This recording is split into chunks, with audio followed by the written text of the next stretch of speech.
You're dead weight, Camille. The clients stay because of the brand, not you. That was what Sean Matthews said to me, word for word. He said it with a small smile, arms folded, standing over the conference table like he was passing judgment on a woman he had already decided was disposable. Except I wasn't on trial. I was being erased. My name is Camille Hartman. I'm 44 years old. Until last Tuesday, I was the senior client strategist at Rexton Industrial, a mid-sized logistics solutions firm in Indianapolis. 15 years of my life were inside that building. 15 years of missed dinners, late-night client calls, canceled weekends, and emergency fixes no one ever saw because I handled them before they became disasters. I managed nearly 70% of Rexton's recurring revenue accounts. Agricultural distributors, auto parts manufacturers, regional freight networks, warehouse groups that had been with us since we were still renting half a floor above a dental office. If a contract crossed $500,000, my initials were probably somewhere in the notes. Not because I wanted credit, but because I was the person clients called when things got ugly.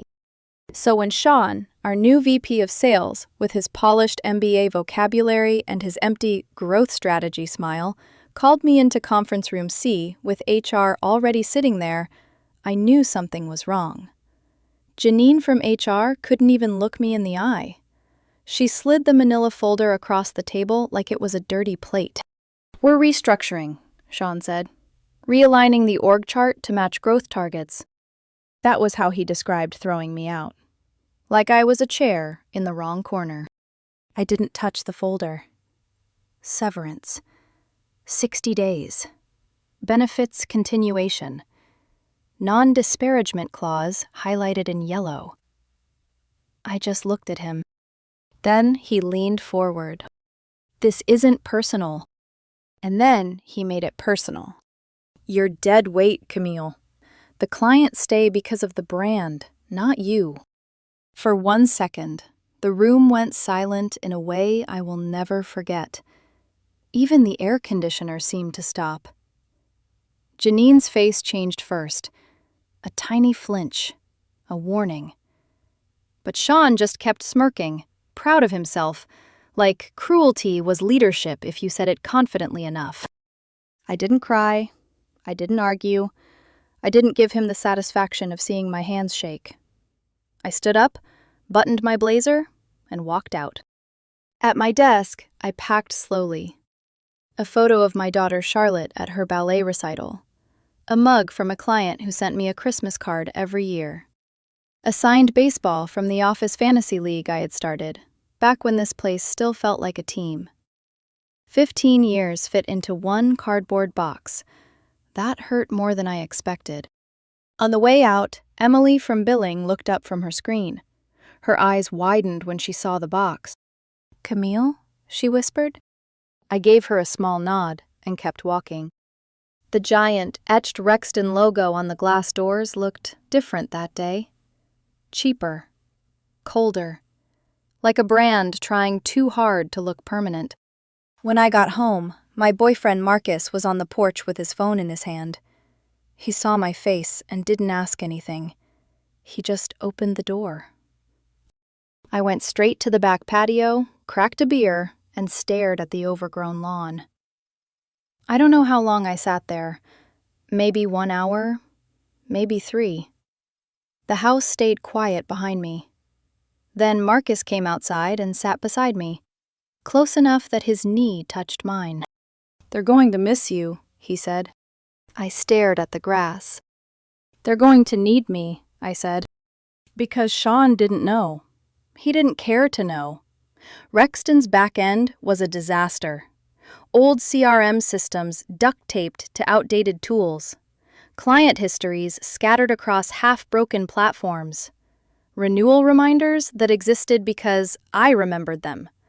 Relationship notes I had built over years, clean and legal, stored in my own encrypted archive because the company never bothered to build anything that actually worked. I didn't own the clients, but I had something more dangerous. I had their trust. That night, I barely slept. Around 3 in the morning, I sat in my home office with the lights off, staring at my monitor. I opened the archive. Names, notes, conversations, renewal patterns, personal details. Not trade secrets, not stolen data, just relationships I had earned one call at a time. At 7, Marcus found me still there, coffee untouched beside the keyboard. "What are you thinking?" he asked. I looked at the screen. That Sean is about to learn how heavy dead weight can be. He crossed his arms, studying me. "So, what's the plan?" I didn't have one yet. Not fully. Just pieces moving in my head. But I knew what I wouldn't do. I wouldn't beg Rexton. I wouldn't steal. I wouldn't act desperate. So I made a list. Not targets. People. Danny Cole from West Grove Freight was first. I had worked with him since 2011. I helped his father secure their first nationwide logistics contract. When his father died in 2018, I helped Danny keep the account alive while he was grieving and pretending he wasn't. I sent him one text. "Wanted you to hear it from me. I'm no longer with Rexton as of yesterday. Thank you for everything over the years." 15 minutes later, my phone rang. "Tell me they didn't fire you," Danny said. "They did." Silence. Then his voice dropped. "Camille, we signed with Rexton because of you." I closed my eyes. Over the next 3 days, 5 more clients reached out. I didn't pitch, I didn't ask, I didn't even hint. But word travels fast in industries built on handshakes, emergencies, and people who actually answer the phone. By Sunday night, Marcus was watching the messages come in across the kitchen table. "You're not done," he said. I looked at the screen, where another client had written, "Wherever you land, let us know." "No," I said softly. "I don't think I ever was." Then my Uncle Ray called. Ray Hartman, private equity partner, industrials and logistics, blunt as a hammer. "Heard you got clipped," he said. "News travels." "I've been watching Rexton. Sean Mathesy is a clown." I almost laughed. Then Ray asked, "Ever thought about going out on your own?" "With what capital?" "With mine." The room seemed to tilt. He said he had a partner group looking for someone with my network, a boutique logistics firm, high touch, low volume, premium service, the kind of company that didn't treat clients like line items. "This is serious, Camille," he said. "We have the money. We need the right name." When I hung up, I sat in silence. Marcus stood in the doorway, reading my face. "What happened?" I looked down at the phone in my hand. "I think Sean just gave me my company." Monday morning, I put on a navy blouse with pearl buttons, even though I technically had nowhere to go. It sounds ridiculous now, but after 15 years of dressing for meetings, clients, and emergencies, sitting around in sweatpants felt too much like surrender. I needed to remind myself who I was before Sean Mathice tried reducing me to a line item on a spreadsheet. Marcus was in the kitchen making coffee when I came downstairs. He looked up, noticed the blouse, and smiled slightly. "There she is," he said. "Who?" "The woman they're about to regret underestimating." I rolled my eyes, but the corner of my mouth twitched anyway. I opened my laptop and stared at a blank email draft for nearly 10 minutes. Subject line, "Just checking in." I knew how it looked. Recently fired employee suddenly reconnecting with clients. Desperate. Bitter. Predictable. But I also knew these people. They valued honesty more than polish. So I sent 3 emails. Just 3. No sales pitch, no company logo, no hidden agenda. Just a short message thanking them for the years we'd worked together and saying I hoped our paths crossed again someday. Every single one replied within the hour. Wherever you land, let us know. We're already having problems over here. Please tell me you're consulting. The last message came from Brett Landry at CoreCap Industries. I've ignored 3 calls from some guy named Drew. Doesn't know a forklift from a filing cabinet. I laughed so suddenly, Marcus looked up from across the kitchen. What? Sean replaced me with a 24-year-old LinkedIn motivational quote. By lunchtime, my phone wouldn't stop buzzing. Clients weren't just checking in anymore, they were complaining. Delayed callbacks, missed renewal reminders, junior reps fumbling conversations. One warehouse manager admitted he had spent 40 minutes explaining his operation to 3 different people because no one at Rexton had bothered reading the notes I spent years building. That afternoon, I started a notebook. Real paper, real pen.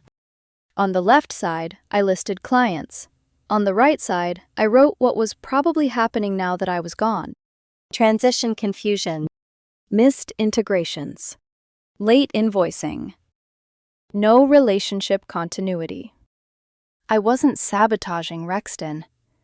The truth was simpler and more dangerous. They were sabotaging themselves. Then came the email that changed everything. Subject: Quick chat.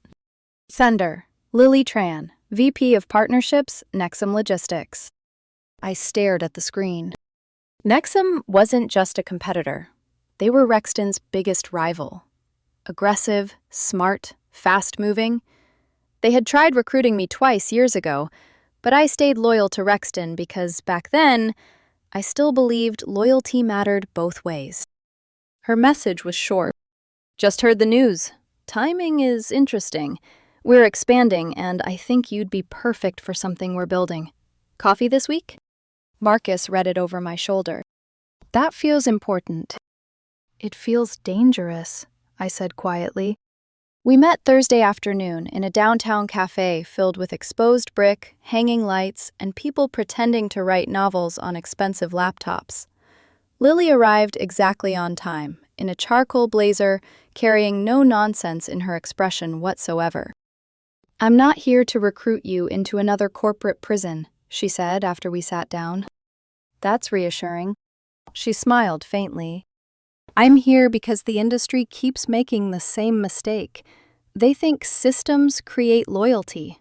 Systems create efficiency. People create loyalty. For the first time since getting fired, I felt understood. Lily laid out the idea. Nexum wanted to launch a premium high-touch division. Fewer accounts, deeper partnerships. Actual human relationships instead of endless automated ticket systems. We don't need another sales executive, she said. We need someone clients trust when things go wrong. Then she slid a folder across the table. Offer letter. Equity structure. Leadership authority. I looked up slowly. You came prepared. I figured you would too. Driving home, I kept replaying one sentence she said. People create loyalty. That night, Danny from West Grove called while Marcus and I were making dinner. So, Danny said casually, when are we moving our account? I nearly dropped the spatula. You're serious? Camille, your replacement asked me if our distribution centers were mostly local. We operate in 9 states. Marcus burst out laughing from the other side of the kitchen. Don't laugh, Danny said through the phone. I'm grieving over here. But underneath the jokes, I heard it clearly. Clients were already drifting. Friday morning, another client called, then another. By the end of the weekend, I had 4 verbal expressions of interest following me wherever I landed. That was when I realized something terrifying. I actually had leverage. And Sean was beginning to notice. I knew because Gina texted me a screenshot from Rexton's internal Slack. Does anyone know where Camille landed? We've had 6 client calls asking for her directly. This cannot continue. Underneath it, Gina typed, LOL. He's panicking. I leaned back in my chair, smiling for the first time in weeks. I wasn't stealing clients. I wasn't even asking for them. They were choosing. Monday evening, I met Uncle Ray in his downtown office overlooking Monument Circle. Glass walls, city lights. The kind of office designed to make people feel small. Ray poured 2 bourbons. "So," he said, "you taken Nexum's offer?" I stared out at the city below us. "No." His eyebrows lifted slightly. "They offered you equity." "I know." "Then why not?" Because deep down, something inside me had already changed. Sean firing me cracked open something I hadn't allowed myself to imagine before. I was tired of building fortunes for people who thought relationships could be automated. "I don't want to build someone else's company anymore," I said quietly. Ray smiled slowly. "There she is." He slid a document toward me. "Hartman Solutions." Seeing my own last name on paper hit me harder than I expected. "We'll fund you," Ray said, "but you'll need $5 million in signed accounts inside 6 months. I didn't even hesitate. "I can do it." The next 2 weeks moved like a storm. LLC paperwork, brand drafts, legal reviews, organization charts, client dinners. I called Luis, my old operations lead from Rexton. He quit 1 week after I got fired. "You buildin' something real?" he asked. "Yes." "When do I start?" Then Shannon from Client Services joined.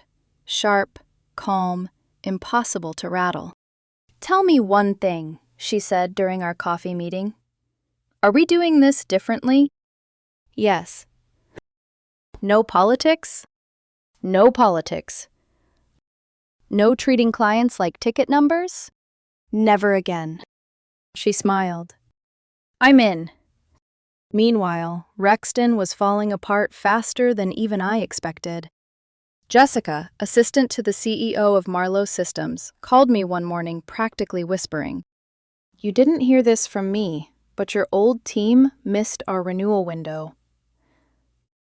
My stomach dropped. Marlowe represented nearly $3 million annually for Rexton. That reminder had existed in my calendar for 8 years. Not theirs. Mine. "They're scrambling," Jessica continued. "Our CEO asked for your number personally." After the call ended, I just sat there staring at the wall.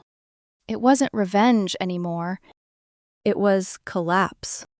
Then the first legal letter arrived. Certified mail. Threats. Accusations about violating a non-compete I had never signed. Marcus read the letter twice and laughed. "They're bluffing." Ray's attorneys confirmed it immediately. No enforceable non-compete, no NDA, nothing restricting my movement. Sean was throwing paper because he no longer had control. Then came the voicemail. Blocked number. "Camille, maybe we acted too quickly," Sean said, voice tight. "There may be room for an advisory role if you're interested." I played it twice just to hear the panic hidden underneath the fake professionalism. I never called back. Instead, I texted Ray one word. Go. 2 weeks later, Westgrove Freight officially signed with Hartman Solutions. 3-year agreement. Expanded services. Full logistics management. The ink barely dried before Brett from CoreCap sent his own letter of intent. Then Ventro Health came in.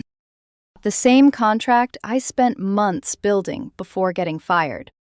When I added the projected numbers together, my fingers froze over the calculator.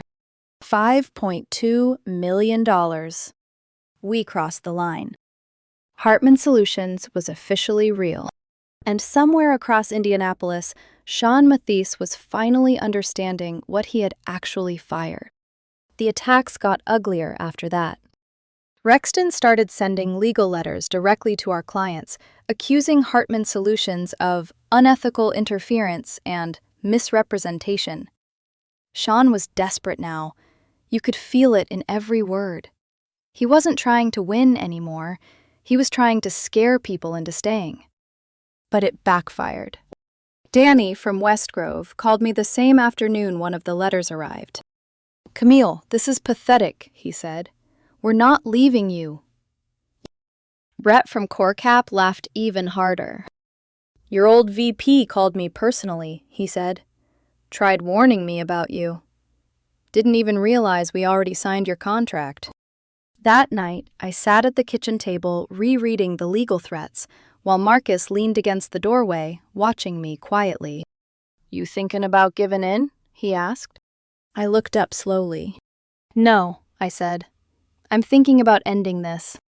The next morning, Ray's attorneys sent one clean response to Rexton: defamation, client interference, harassment. One more move against us, and we would take them to court publicly. After that, silence. No more letters. No more calls. 1 week later, Sean Mathisi disappeared from Rexton's website without explanation. Gina texted me 3 words: "He's officially gone." I stared at the message for a long time, expecting to feel victorious, but mostly I just felt lighter. Like someone had finally stopped trying to rewrite my story. 6 months later, Hartman Solutions had 22 active clients and a retention rate nobody in the industry believed was real. Luis ran operations like clockwork. Shannon turned client service into an art form. Marcus joked that our office survived entirely on coffee, stress, and stubbornness. One Friday evening, I drove past Rexton headquarters on my way home. Half the parking lot was empty. The giant logo outside looked faded now. Forgotten. I didn't stop driving. There was nothing left there for me anymore. 1 year after Sean fired me, Hartman Solutions crossed $10 million in annual revenue. No huge celebration, no flashy announcement, just Shannon bringing homemade cookies into the break room while the team cheered around a dashboard update on someone's monitor. Later that night, I sat on the back porch with Marcus while Charlotte talked excitedly inside about college auditions.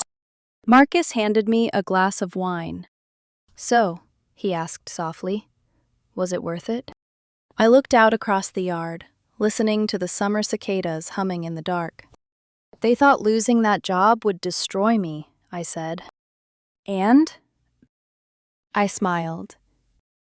"It introduced me to myself."